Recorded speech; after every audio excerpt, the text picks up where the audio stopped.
You don't have to do this.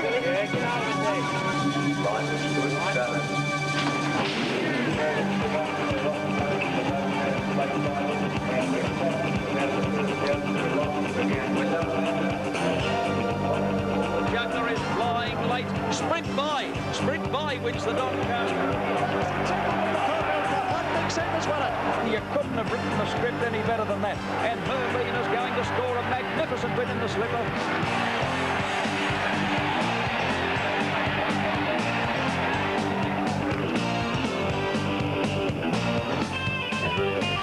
G'day folks, welcome to the Racing Show. We had promised you highlights of the English Grand National on today's program, but that is now impossible because the great race was called off when local police received 2 coded bomb threats. Police actually carried out a controlled explosion of 2 suspect devices and then began evacuating 70,000 people from the Aintree racecourse. This all happened, by the way, about 30 minutes before the advertised post time for the Grand National. There's a contingency plan in hand to run the meeting on Monday next. That's overseas. At home, the Australian Easter yearling sale captured the spotlight. Simon O'Donnell was there. Now, when you learned Jack and Bob Ingham would not be in attendance, you couldn't help yourself, could you? You had to get out there showing off. No, when the major ticket holders weren't there, I thought I'm going to get right. Hey, big spender! We are a bit light in pocket too, I might add. By the way, it was lot 54. Yep. $490,000, and it is a full sister to last year's slipper winner Merlin. Yes, which is on our play on the show, which I hope she goes as quick as Merlin did. The nerves were showing, old boy. You might have appeared outwardly calm, but I don't think that was the case. There she is. She's a lovely horse, and obviously we had an enormous opinion of her, and what's done's done. We've signed up, and now you've got to find it. Obviously, you're about to go and find the buyer with the mobile. I had to go and ring someone very swiftly and say, hey, mate, any danger of giving me $500,000? Did you get the buyer? No, we're right. Everything's, I think so. Good. I hope so. Now, the sale topper, of course, went under the hammer on Wednesday night, and this was the Danehill Lady Jackie O'Colt, who topped the sale at $700,000, was purchased by the Victorian trainer David Hall on behalf of Asian clients, and those Asian clients seemed highly delighted with their purchase just a few minutes after the colt was knocked down by Jamie Inglis. A fantastic night. The Wednesday night there was big money everywhere. It was a huge night. Yeah, colossal. Huge. Overall, Reg Inglis said it's the best sale we've seen in the Southern Hemisphere. Certainly has been. Didn't it show the might of the Asian dollar? Did very much so. Loyalty in racing is a fairly rare commodity, but Glenn Boss has shown enough loyalty for any other 10 people in the last couple of weeks, honouring commitments on 2 sides of the world. He got off a plane yesterday morning, didn't go to bed, got to Randwick instead, where he had a swag of rides, and he rode Denendri to victory in the Honda AJC Oaks. Glenn, welcome to the show today. Congratulations on a great ride yesterday, but a mighty show of loyalty to all of your clients over the last couple of weeks. Everybody felt for you yesterday. How did you feel? How did you manage it? Well, I felt actually real good on the day. You know, it's not just one of those things you just keep going from day to day and just do what you have to do. It's nothing special, but you just go and do it. Did you sleep on the plane? I slept from Hong Kong all the way, which is about 8 hours, so it's, you know, like an overnight sleep. So yeah. When I got to the races, I felt pretty fresh. Everyone kept saying, "Are you tired?" And I felt fantastic. So apart from being tired, what about, Glenn, dehydration and stuff? You guys have got to be so careful about that with weight. I mean, how did you cope with that on the plane? I made sure that I kept the fluids up. Probably drank about 3 or 4 litres of water from Hong Kong. You know, just even waking up having a drink of water, and that combats that. Yeah, Glenn, we'll have a look at Denendri a little later. But firstly, the Sydney Cup. You've ridden this horse a few times, linesman. Yeah, I have, and he's just an absolute Dow star. He'll do 3 or 4 laps of the track at good, solid speed, and that's the one attribute he has got. Yeah. And it was a masterful ride by Larry, because he knew that he had the horse that would run a solid 2 mile, and he made it a real test and find out if there was any kinks in the armour of any of the other horses, and he was just too good. We're going to pick him up in the early stages of the Sydney Cup, and then you'll see the last 1,000 metres coming up. Off and running in the Cup. Sterling Emblem on the outside, fired out of the gate and will be the early leader over Grandmaster. Arctic Centre's away well.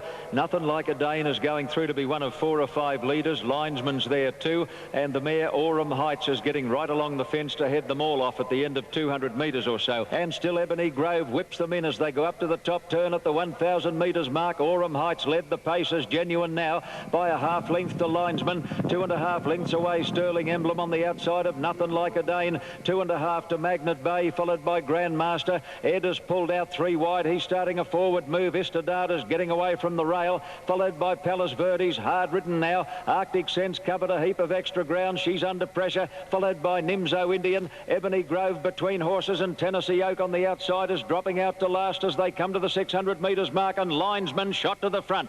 Linesman leads the Cup field around the corner. He's 2 lengths or more in front of Aurum Heights. Here's Nothing Like a Dane looming into second place, followed by Magnet Bay, and then Istadad. Grandmaster. Ebony Grove is into the clear now and is giving them about 7 lengths as they come over the rise, where Linesman is a mile in front. Linesman by about 4 lengths to Nothing Like a Dane. Ebony Grove down the middle of the track. Istadad is battling away, but Linesman in the Harry Lawton colours is 6 lengths in front of Ebony Grove and Nothing Like a Dane. He's a fair dinkum, genuine stayer, Linesman. He could go around again. Linesman bolts away with the Sydney Cup.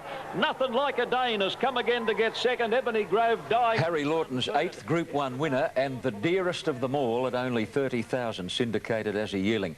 Before we talk about the Cup, we're going to show you interference that occurred around the home turn the first time.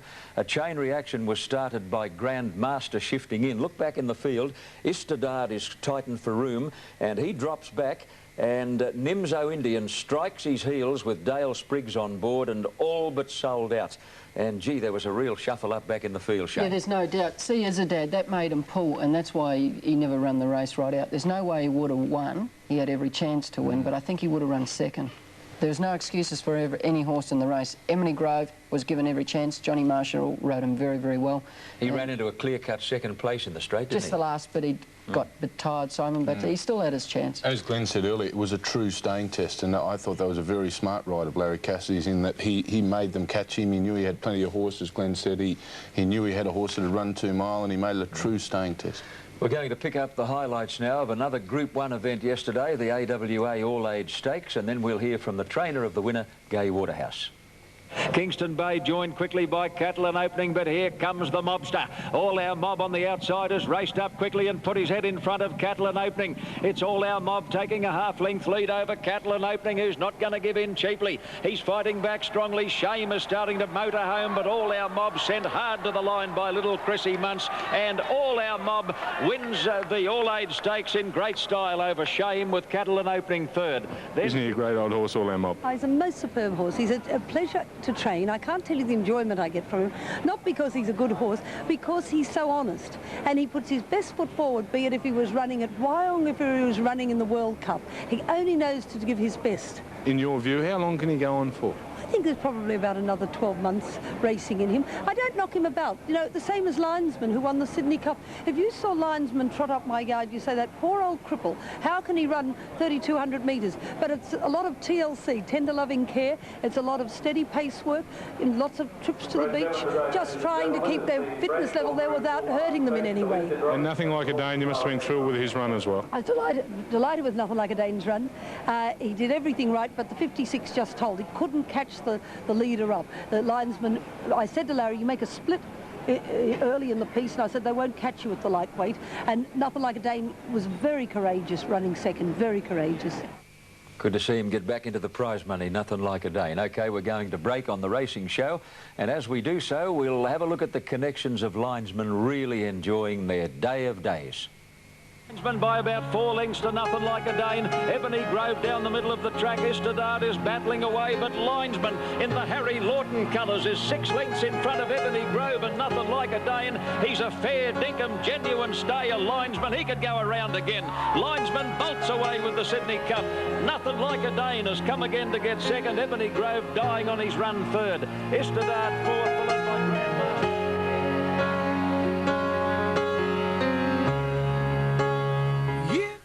as they go by the 800 mark. Decidity got to the front to be taken on by My Brightier, who's made a long run. Our Silky Oak and Ballroom Lady are there, and we've got a line of 4 leaders now coming to the turn. 2 lengths away, Assertive Lass, Ella Capella waiting to go. Dan Endry is right on Ella Capella's heels, followed by Sabille pushing out of a pocket, and then Inshallah, who's dropped off, followed by Ventured. Into the straight, 400 out in the Oaks, and again Ballroom Lady got up on the fence to grab a narrow lead. Assertive Lass has got a beautiful run between them, and Denendry down the outside now with a storming run. Assertive Lass in front at the 200. Dan Endry comes to her quickly. Assertive Lass trying her heart out. Denendry having a bit of a battle, but now she gets the upper hand, and the Derby runner-up Dan Endry, and a good job for Glenn Boss. Denendry races away to beat Assertive Lass. Ella Capella third. Shigeru Charlotte has run a great race fourth. Yep, the Glenn Boss fan club, who made their first appearance at Royal Randwick yesterday, but I'm quite sure they'll be back because there are plenty more winners coming up for Glenn Boss. Any worries in the run, Glenn? Glenn, wake up, son. Sorry, Tavi. Sorry. You're on live television. Oh, mate. What happened? Simon started taking me through that perch of his yearling bid by bid, and I fell asleep before. Sorry about that, mate. Leave him alone. It's just a set-up show, this. Oh, dearie. Never Trying to get 200,000 out of him. He's got plenty. How'd you travel in the run? Yeah, she gave me a good ride. She was a pleasure to ride. She was, you know, the form was so good. All she had to do was back up, and she gave me a great ride, and it was just a superior staying filly on the day. There's no doubt. Very I special. disagree. Oh, well. The third horse should have won for sure. Tell me why. No doubt. Got held up at the crucial stage, and you only got to see the here it is here, and it's circled. Lance was trying to get out for a run on her, and she just got held up. If she'd come out before the turn or got the run there, there's no doubt she would have won. Was that possibly more her exaggeration and trying to get through that gap and her immaturity? Because well, look at it there. Yeah, I know, but at stages there was a gap to be taken. I didn't think she was prepared to actually push her way through and take it. When you have a look at the head-on, there's not a gap there, Simon. But on the angle there probably wasn't there? Well, on the head-on, there's not. No, well, you're That's getting a head-on, but illusion. we're talking about the angle that Lance O'Sullivan was trying to get through. He was trying to come out. There probably was, but if he'd got out, I think she would have won for sure. Well, I still think very hard to have caught the winner. I just think she's got class stamped all over, and that race was just a moral for her yesterday, as long as Glenn said she backed up. We're not disputing class. She has. She ran second in the Derby, but she shouldn't have won that race. Oh, piffle. OK, changing the subject again. You know, a lot of people doubted Brian York's statement immediately after the Derby last week when he said Might and Power should have won. Those people might have had a rethink after watching this horse Donkey lick a pretty good field in the Frank Packer Plate yesterday. We pick him up as they near the turn. Might and Power's tucked away on the fence in white colours, enjoying a lovely run, and he gets away from the rail and switches around the leader after they turn for home. He's a nicely actioned horse. He doesn't waste his action, and gee whiz, I think he's got a heck of a future, this horse. Yeah, he was very impressive, John, but you've got to remember also this is the second brigade. The Derby horses weren't in this, but in saying that, he couldn't have been more impressive. Now, Glenn, you're on blue gum in the Tommy Smith dark blue and green stripes. You're back about 7th there, in between horses. Did he race a bit flat? Yeah, I would have liked to have been a bit closer in the race, but in saying that, he did disappoint me a little bit by getting beaten so far, but he may have not backed up from Monday. Glenn, there's a horse there in a Seeing Stars. You ride Juggler. Peter Horwitz owns the horse. He's a horse to follow. He ran very, very well, and next preparation over 2400, he might develop into a Cups horse. We just watched the picture of the Frank Packer Plate there too, the plate that's presented. Trophy, yeah, the trophy, it's lovely. The 1858 Doncaster Cup from Great Britain. Magnificent thing. Yeah, they put a lot of time and work into those. Yeah, they were craftsmen in those days. They certainly were. Well, now, the Dubai World Cup was Glenn Boss's mission on the other side of the world this week. He rode Juggler, and we're going to pick them up. They're under starters' orders. Juggler jumps well, and for the first 100 metres, Glenn looked as though he'd get a posse. Yeah, but they just got quicker and quicker. It was just amazing. They go probably 6 furlong speed for a mile and a quarter. Really? It's just unbelievable speed they go. So. Now, at the winning post the first time, you drop out last or near enough to it, and look at you scrubbing up here. Glenn, what's the difference? I mean, the turf to the dirt. How much difference, or in lengths, do you think that would have made with Juggler? Would it have put him in the finish if it was on turf? Yeah, I think turf would have made a hell of a difference because he never got travelling, and as you see, he's all at sea. But I spoke to a lot of the international riders, and they all said they can trial on it and work on it nicely, but under race conditions, it's completely different. Just that extra 20% they've got to put in. Oh, yeah. They find it a bit pressure, harder. You know, yeah. Nasty fall on the turn, Glenn. 2 horses came down. You were nowhere near that? I was 3 wide at that time. I was actually outside it, but that was very nasty. What type of horse, Glenn, do you think it's going to take from Australia to run very, very well, competitively run, say, in the first 3 in Dubai? I think it's going to take a 1.5 mile horse and a real solid 1.5 mile horse. A horse that can run on the speed and is can be very, very tough at the end of the race because these horses are very superior stayers to what we've got. Now, the winner was last year's Japan Cup victor, Singspiel, ridden by American Jerry Bailey, who also rode Cigar to victory in this great race last year. Well, boys, you've both received some healthy slings in Australian racing. Jerry Bailey gets a Gull Whip, a 500 SEL Merc, and 10% of about 2.4 million. Not a bad afternoon's work. Do you want to share in that, Philly? And that's why us jockeys are going for more riding fees. Oh. Yeah. No city racing this week. It's the 2-day Gosford Cup Carnival, and we wish the club well. Now, Glenn Boss is on Brawago in the Gosford Cup on Thursday. Glenn, your riding instructions are here, mate. I've scribbled them out.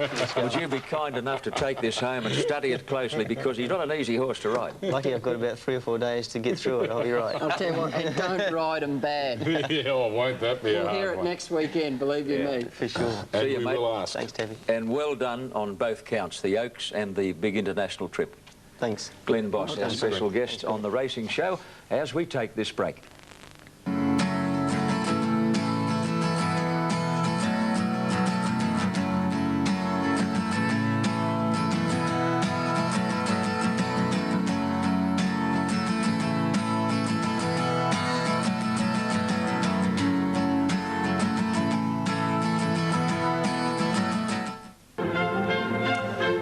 To say goodbye to Octagonal at Royal Randwick next Saturday, and you could be planning a send-off of your own.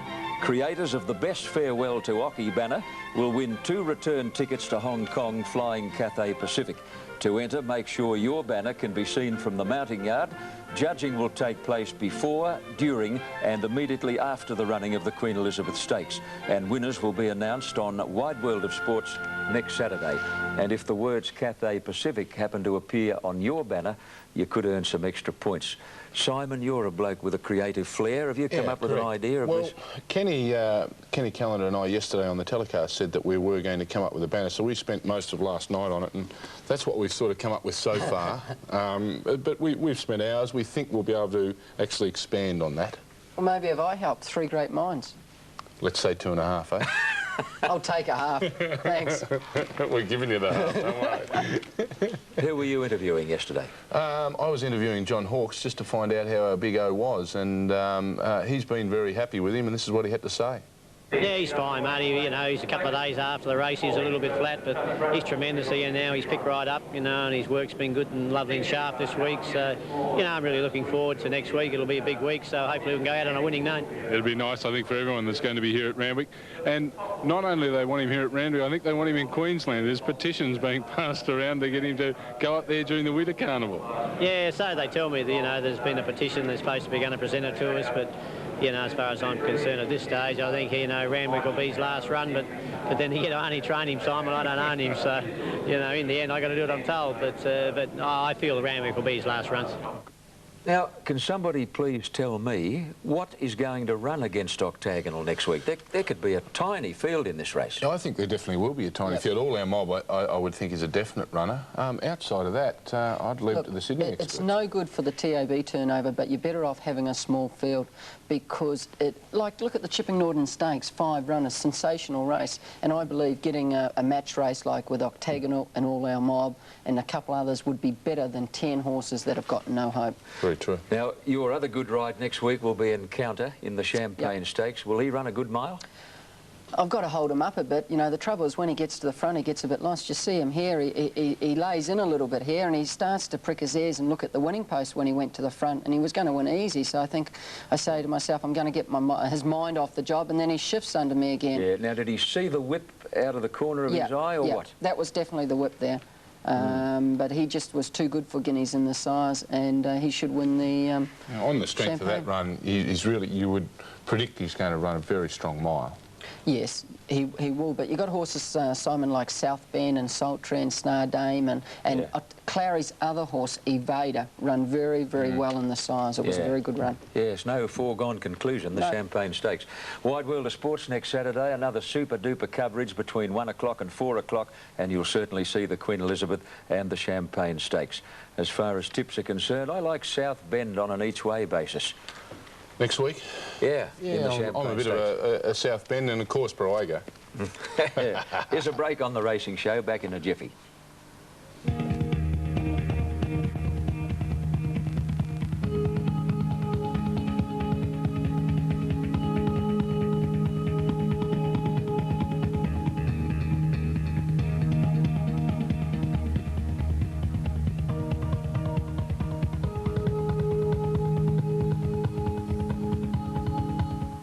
De Beers race to the lead. Warning issued in second spot, coming after Chief De Beers, but Chief De Beers in front. Waller's only kidding at the moment. Warning issued in second spot, but they won't pick up the Chief. 15 wins equals the record here at Doomben. Chief De Beers. Chief De Beers beat Warning issued. Third home Sprightly Jet. Then Boone's Catch. Well, we had to pay a little tribute to that mighty little pony-sized 5-year-old Chief De Beers, equalling Prunda's record for the most number of wins ever on the Doomben racecourse at 15. His record overall is 15, 7 and 5 from about 32 starts, and he carried 64 and a half kilos. Yeah, Unbelievable. What a great horse. It is a great horse. Yep, Great definitely. effort. Great effort. got a horse to watch, Shane? Yes, I'm riding next week in the St Leger from New Zealand, a horse called Interview. Be very hard to beat, and watch for a 2-year-old called Trader Vic. Oh, he's a smart horse by Kenny Ladd. Yes. Haven't had time to think about any others. I'm just going with the Big O next Saturday. I'm probably letting the heart rule the head in making South Bend an each-way selection in the Champagne, because every quid he earns, half of it will go to the Variety Club of Australia, and it's a great charity. You're a lovely man. See you later, folks. Thanks for joining the racing show. Look forward to your company next week. Be careful. You go riding on the horses, yeah, yeah. Way up in the sky, darling. And if you fall, pick you up, pick you up. That's the way it's gonna be, little darling. You go riding on the horses, yeah, yeah. Way up.